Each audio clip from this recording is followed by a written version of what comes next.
and rely upon me to the death.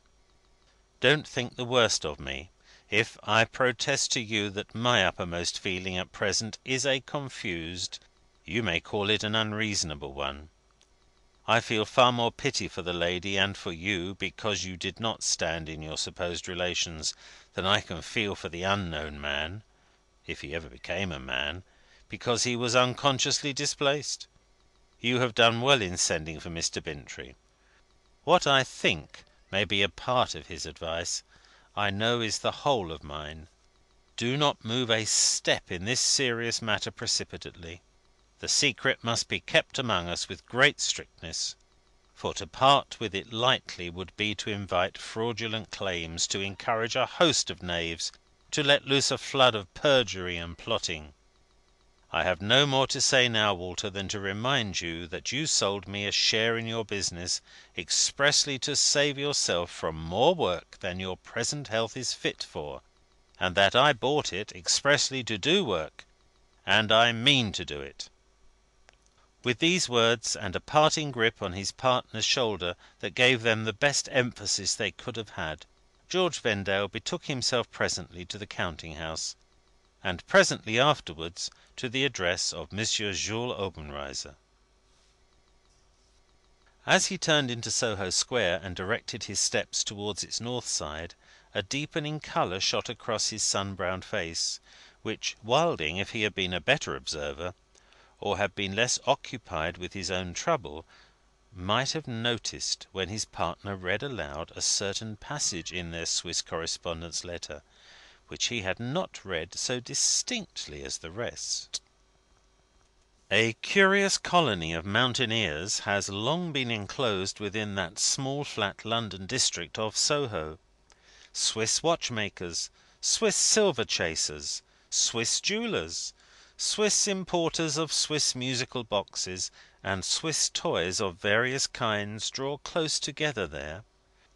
Swiss professors of music, painting, and languages, Swiss artificers in steady work, Swiss couriers, and other Swiss servants chronically out of place, industrious Swiss laundresses and clear starchers, mysteriously exciting Swiss of both sexes, Swiss creditable and Swiss discreditable, Swiss to be trusted by all means, and Swiss to be trusted by no means.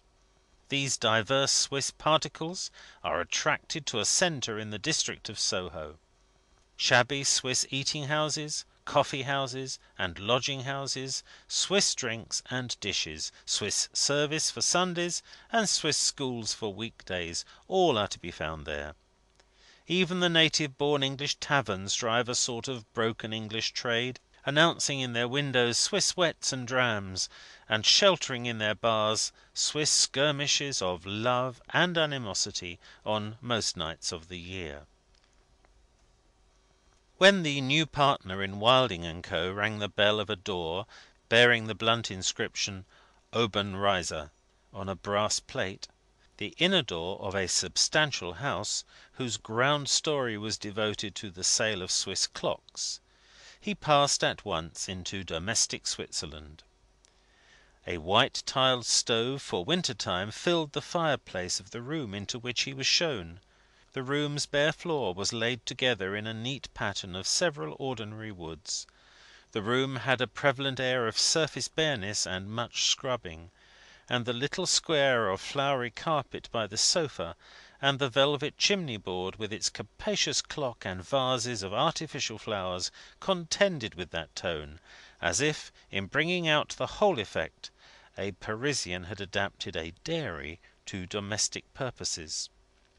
Mimic water was dropping off a mill-wheel under the clock.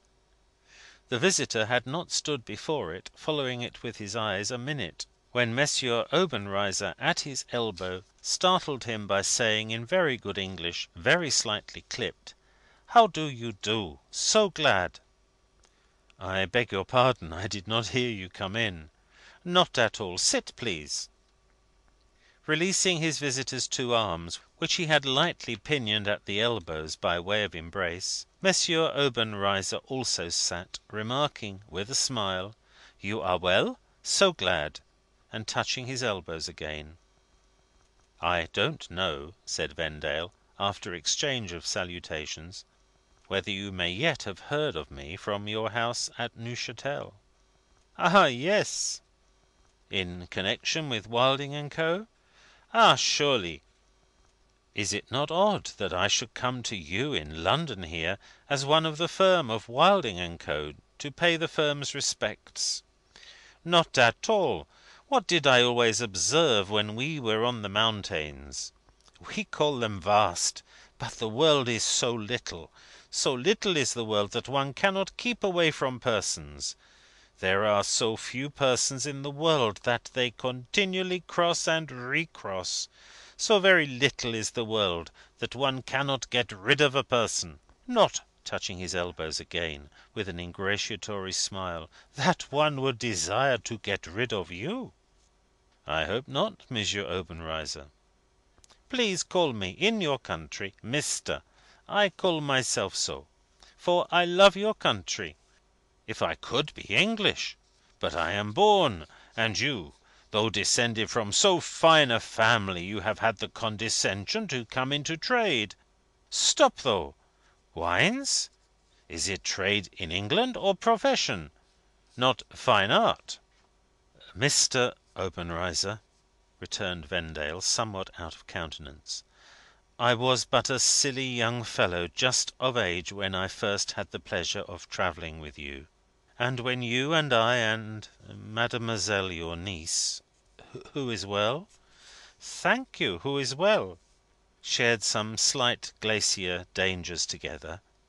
If, with a boy's vanity, I rather vaunted my family, I hope I did so as a kind of introduction of myself.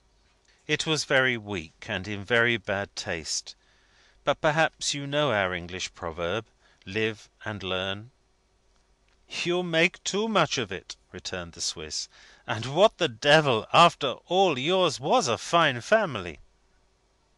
George Vendale's laugh betrayed a little vexation, as he rejoined: "Well, I was strongly attached to my parents; and when we first travelled together, Mr. Obenreizer, I was in the first flush of coming into what my father and mother left me.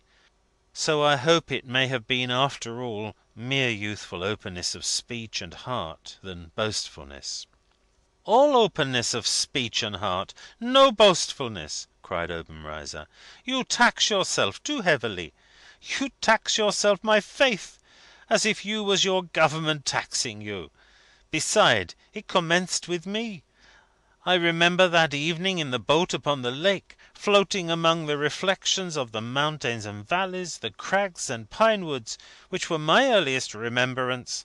I drew a word picture of my sordid childhood; of our poor hut by the waterfall, which my mother showed to travellers; of the cowshed where I slept with the cow; of my idiot half brother always sitting at the door or limping down the path to beg; of my half sister always spinning and resting her enormous goitre on a great stone; of my being a famished naked little wretch of 2 or 3 years, when there were men and women with hard hands to beat me.